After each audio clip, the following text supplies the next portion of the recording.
Olá, estamos iniciando mais um programa Diversidade, uma parceria do Conselho Regional de Psicologia de São Paulo com a TV PUC de São Paulo. Quando você ouve falar que alguém está indo fazer terapia, o que lhe vem à cabeça?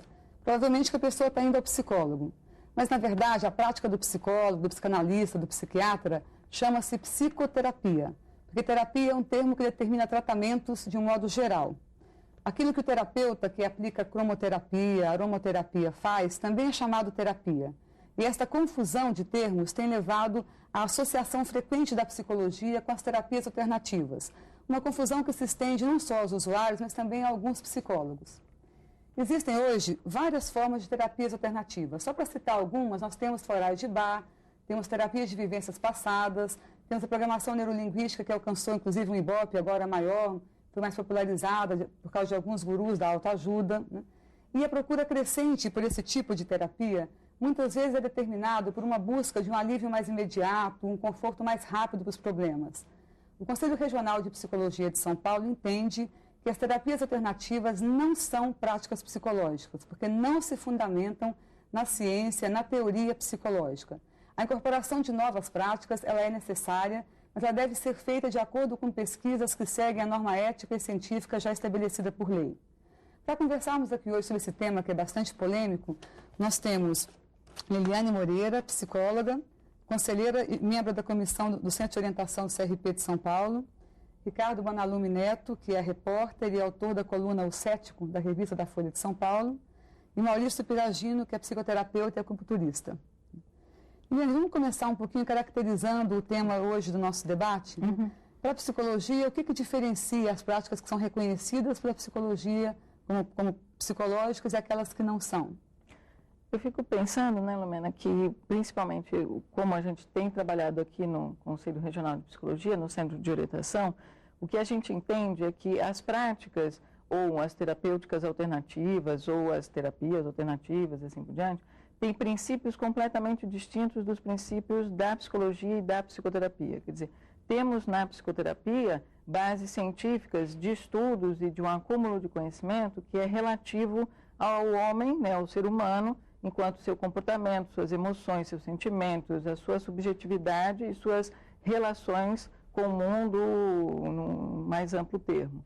E as práticas alternativas são práticas que buscam, claro, a partir de outros princípios, também respostas, mas não respostas ao nível do comportamento ou assim por diante, mas a nível da mente, vamos dizer assim, quer dizer, ou ligadas a uma questão espiritual ou uma questão mental, mas não necessariamente aquelas que são a base do desenvolvimento da psicologia. Não se fundamentam em teorias psicológicas. Exatamente, exatamente. Então, que a gente trata as terapias alternativas como práticas não reconhecidas pela psicologia, quer dizer, não quer dizer que elas não tenham efeitos terapêuticos nas pessoas e nas situações que elas trazem como queixas ou como sintomas.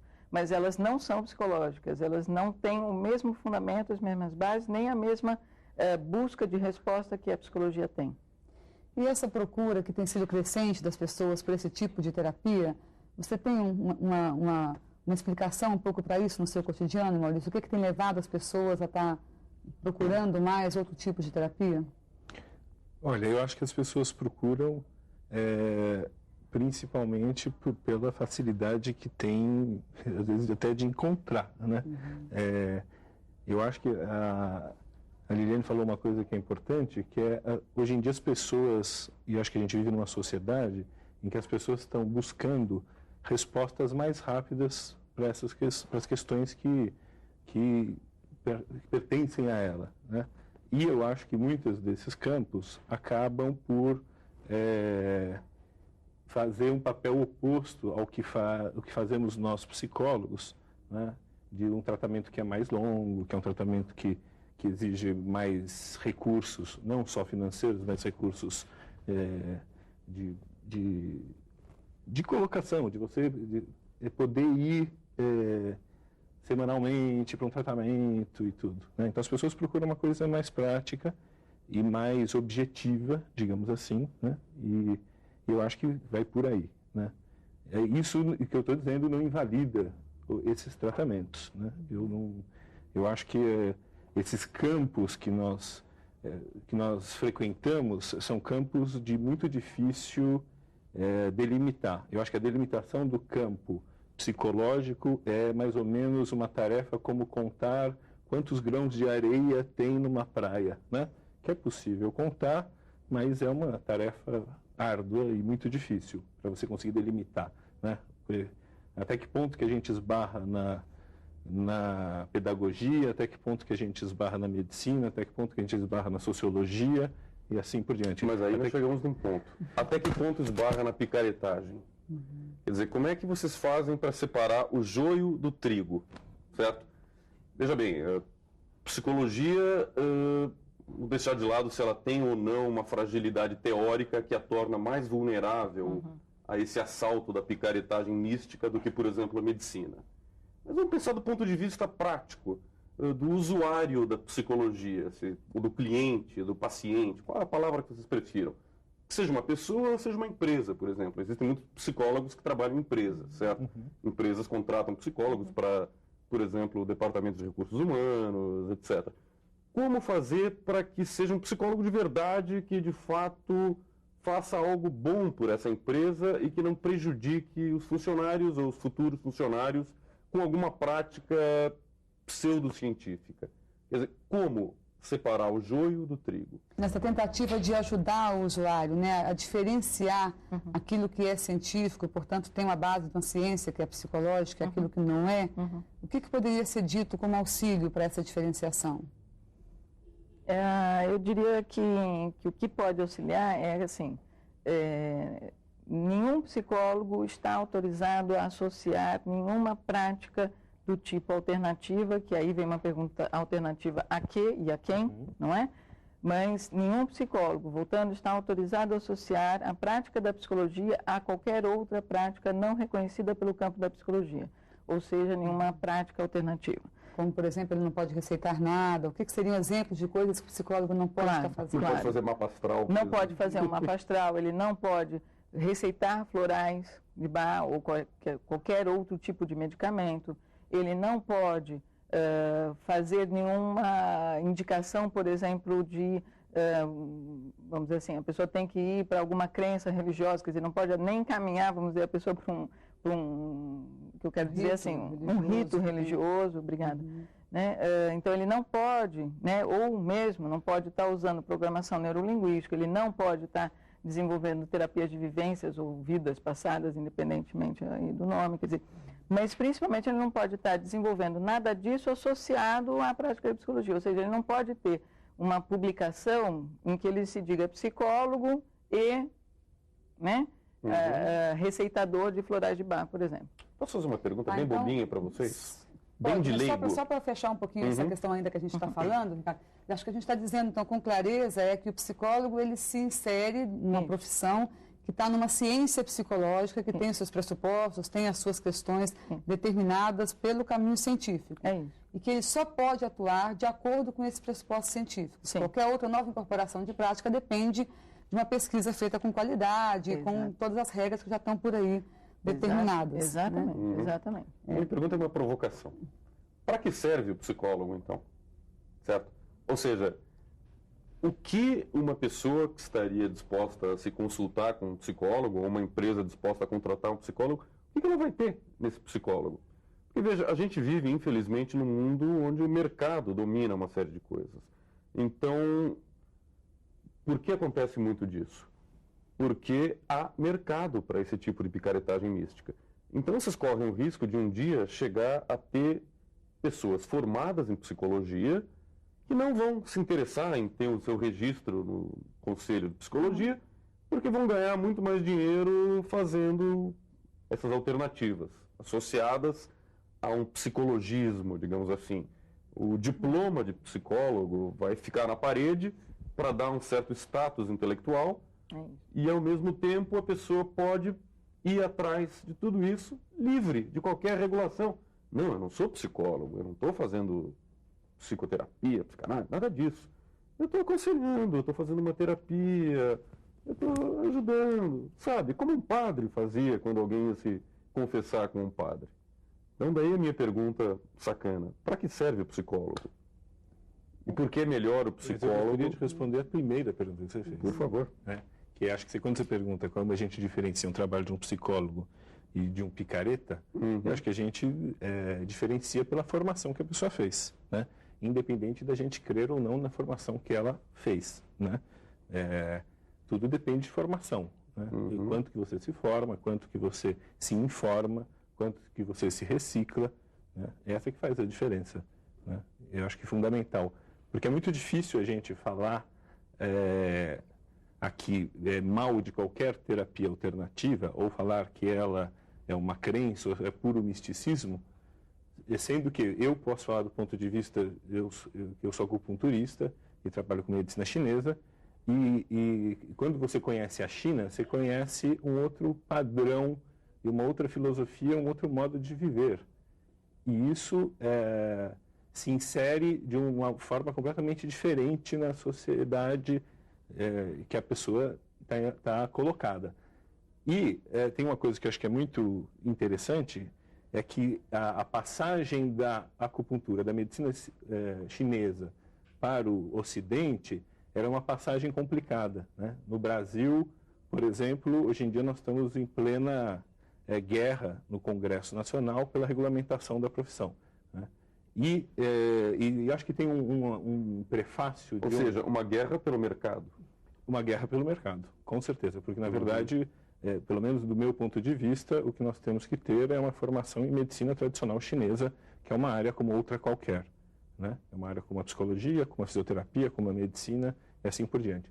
O problema é que a formação, por ser uma coisa que não está colocada, não é originária do Ocidente, quando você absorve esse conhecimento, ele vai ter que se fazer algum tipo de adequação, né? E tem um autor inglês, que é um médico formado em medicina tradicional chinesa também, que se chama-se Felix Mann, que ele fala que a acupuntura ela estaria no meio, entre a medicina e a psicologia, né? Então, é por isso que também nós, que somos psicólogos e trabalhamos com acupuntura, somos acupunturistas, nós estamos querendo que a categoria como um todo entenda que a acupuntura também pode ser uma prática do psicólogo, né? Como uma formação de pós-graduação, por exemplo, né? Pegando um pouquinho essa questão que o Maurício estava falando também, né, de como o mercado acaba, às vezes, esse apelo do mercado acaba influenciando a procura por terapias. Você que está num lugar que ouve um pouco o psicólogo, como é que você percebe que pressão o mercado tem feito com relação à psicologia e à incorporação na prática do psicólogo de outro tipo de práticas?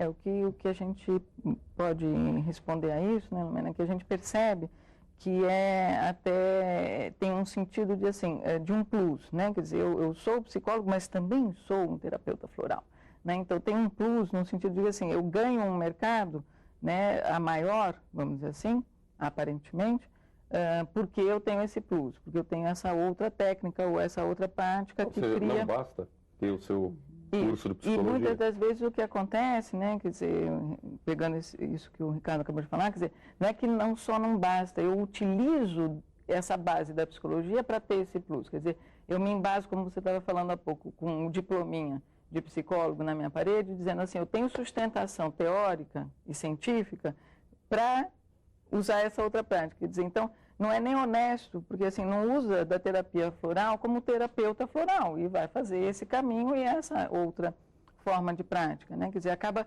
usando do diploma de psicólogo, né, dessa formação para sustentar uma outra prática, uma outra base, né? Quer dizer, perdão, usando isso como base para essa prática e não honestamente dizendo, não, eu quero ser o terapeuta floral e seja, não há problema algum. Agora, isso que você chama de base científica da psicologia não é uma das áreas frágeis da psicologia, porque mesmo leigos costumam ficar pensando, puxa, a psicologia, sei lá, tem o cara que é freudiano, tem o cara que é reichiano, lacaniano, etc.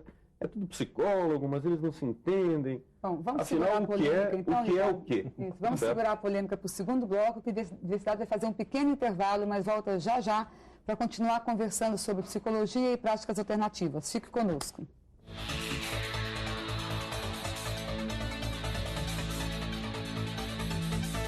Se você tem mais de 14 anos e ainda não completou 18, já tem idade para participar do concurso contra a redução da idade penal e a favor da cidadania. As inscrições estão abertas e o concurso está dividido em 3 categorias: música, textos e fotografia. Também você, professor ou educador que trabalha com adolescentes, pode participar na categoria Atividade Educativa ou Pedagógica. Todos concorrem a prêmios de R$ 1.800 e R$ 500. O regulamento e a ficha de inscrição estão à sua disposição no site do Conselho Regional de Psicologia de São Paulo ou na Secretaria do Concurso. Não perca a oportunidade de participar. As inscrições vão até 10 de maio.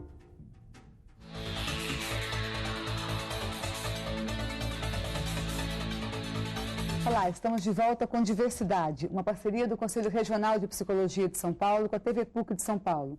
Hoje estamos aqui conversando sobre psicologia e terapias alternativas. E no final do primeiro bloco a gente estava no meio de uma polêmica, de uma discussão sobre, de um lado temos a prática psicológica, de outro temos técnicas chamadas alternativas que não são da ciência psicológica. No meio de tudo isso e dentro dos dois temos práticas de pouca qualidade, muitas vezes permeando essas duas práticas. Então, estamos conversando um pouquinho como separar essas questões, como dar conta de discutir com qualidade a diferenciação que temos entre elas, né?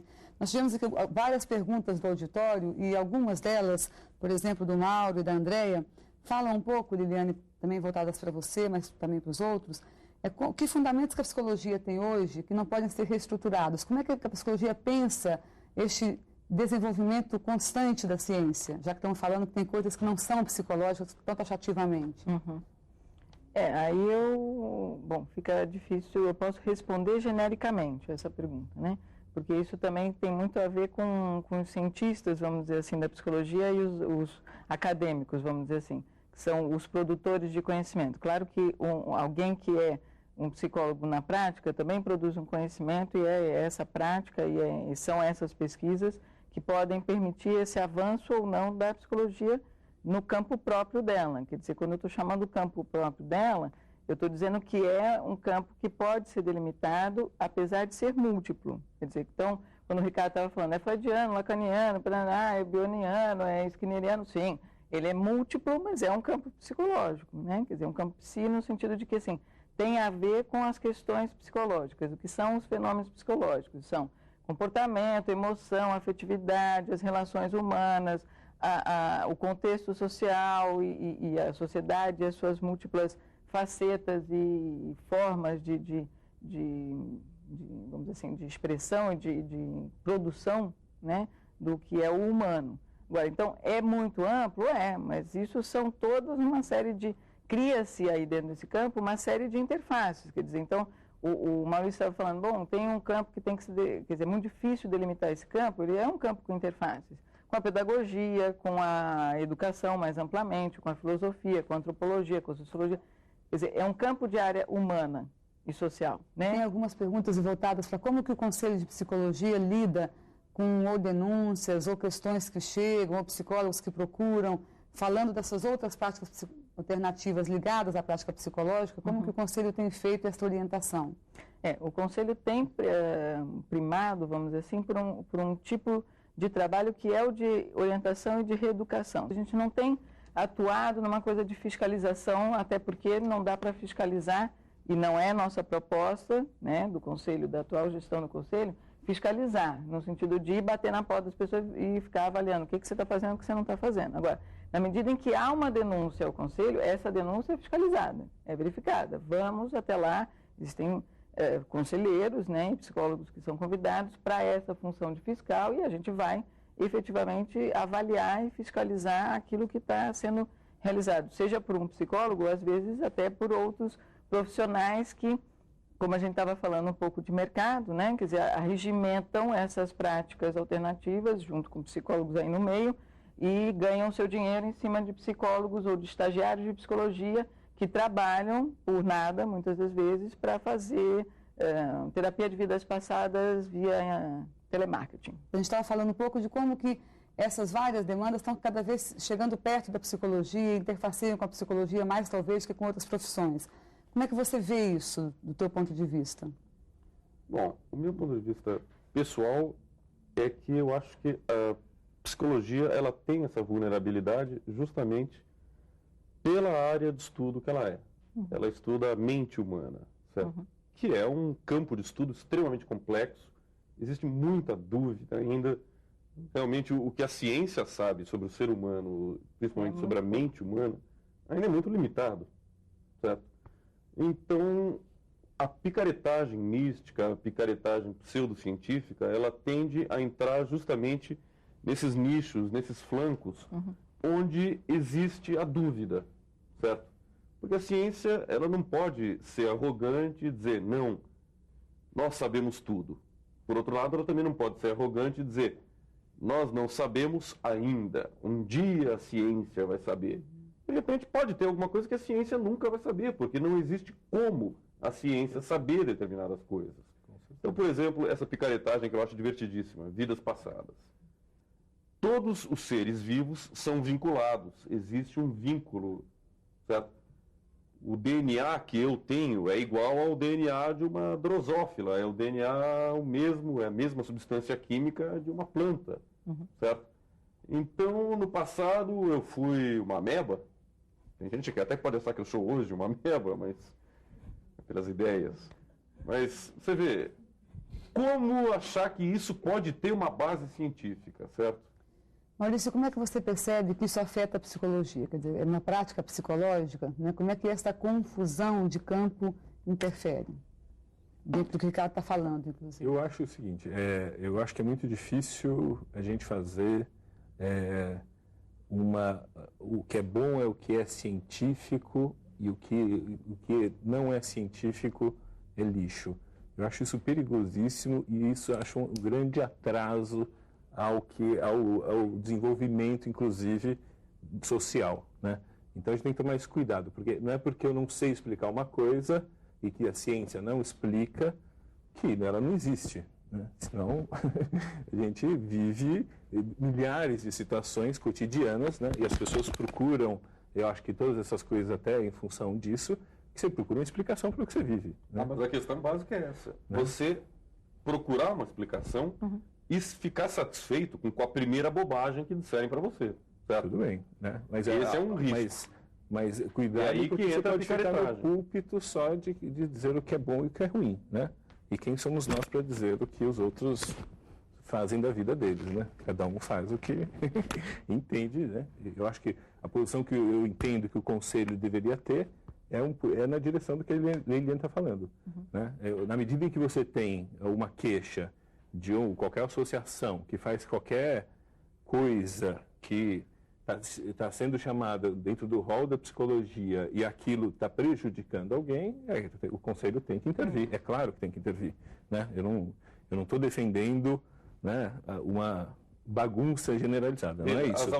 As terapias ditas alternativas, elas podem prejudicar as pessoas pela omissão.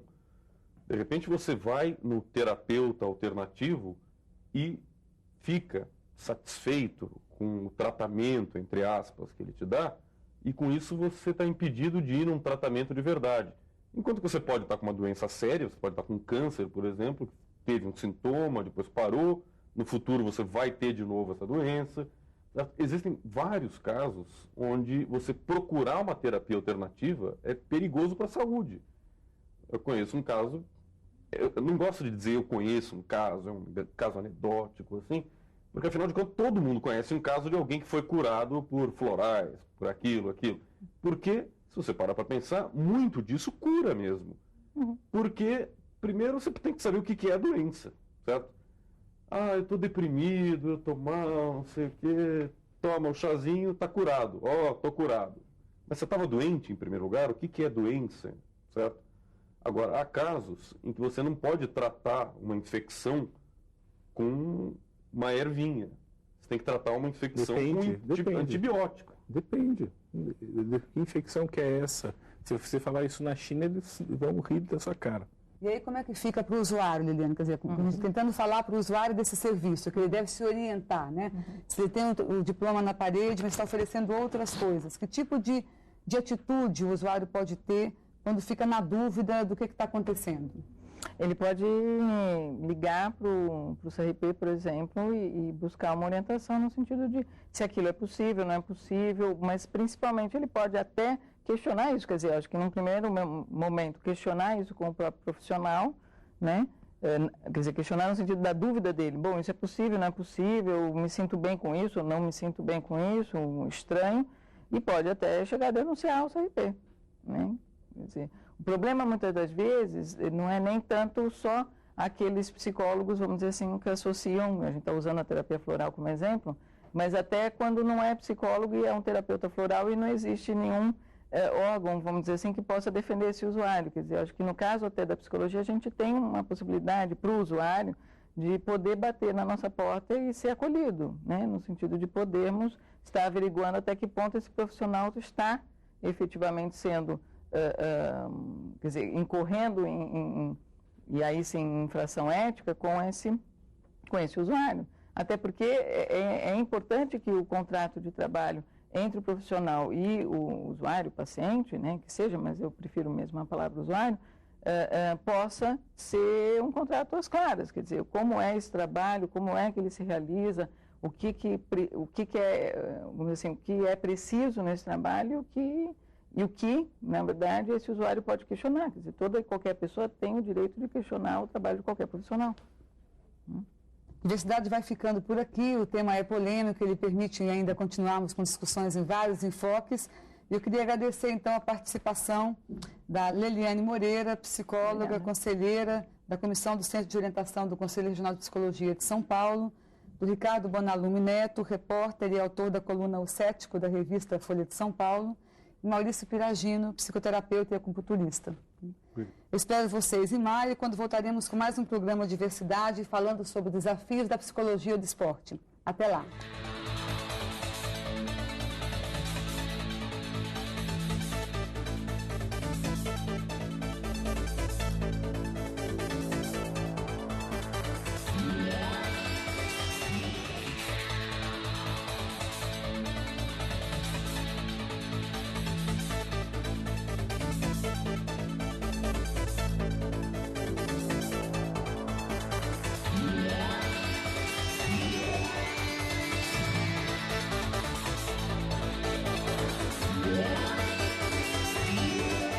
Diversidade, uma realização do Conselho Regional de Psicologia de São Paulo e TV PUC São Paulo.